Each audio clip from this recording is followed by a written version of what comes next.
Israel কি কেবল নিজের নিরাপত্তা রক্ষা করতে লড়ছে, নাকি তাদের লক্ষ্য আরও সুদূর প্রসারী? লেবাননে সাময়িক যুদ্ধবিরতির ঘোষণা এলেও কেন থামছে না নেতানিয়াহুর অভিযান? অনেক বিশ্লেষক মনে করেন এই যুদ্ধের আড়ালে লুকিয়ে আছে এক বিশাল ভূ রাজনৈতিক উচ্চাকাঙ্ক্ষা, যার নাম গ্রেটার ইসরায়েল। আর এই উচ্চাকাঙ্ক্ষী স্বপ্নের পথে পাহাড়ের মতো অটল বাধা হয়ে দাঁড়িয়েছে ইরান। গ্রেটার ইসরায়েল কোনো নতুন শব্দ নয়। জায়নবাদী এই দর্শনের মূলে রয়েছে সীমানা বিস্তার। 1919 সালের বিশ্ব জায়নবাদী সংগঠনের মানচিত্র অনুযায়ী নীল নদ থেকে ফোরাত নদী পর্যন্ত এক বিশাল ভূখণ্ড তাদের লক্ষ্যবস্তু। আধুনিক প্রেক্ষাপটে এর অর্থ হল মধ্যপ্রাচ্যে ইসরায়েলের একচ্ছত্র সামরিক আধিপত্য এবং রাজনৈতিক প্রভাবকে আকাশ ছোঁয়া উচ্চতায় নিয়ে যাওয়া। ফিলিস্তিনি ভূখণ্ডে বসতি স্থাপন থেকে শুরু করে সিরিয়ার গোলান মালভূমি দখল, সবই যেন সেই পরিকল্পনারই অংশ।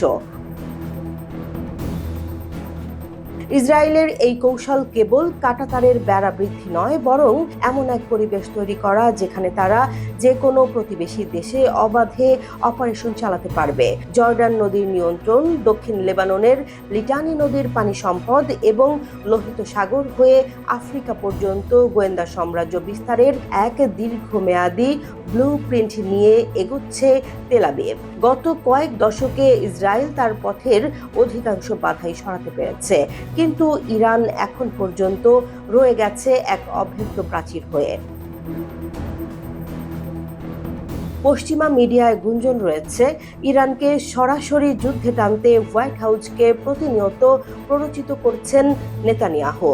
তবে সাম্প্রতিক সরাসরি সংঘাতের চিত্র বলছে ভিন্ন কথা। মার্কিন সাহায্য ছাড়া ইরানের অত্যাধুনিক ক্ষেপণাস্ত্র হামলা ঠেকানোর সক্ষমতা নিয়ে প্রশ্ন উঠছে খোদ ইসরায়েলের ভেতরেই। অন্যদিকে হরমুজ প্রণালীর মতো বিশ্বের অন্যতম প্রধান তেল রুট নিয়ন্ত্রণে রেখে ইরান নিজের বৈশ্বিক অবস্থানকে আরও সংহত করেছে, যা ইসরায়েলি আধিপত্যের স্বপ্নে বড় ধাক্কা দিয়েছে।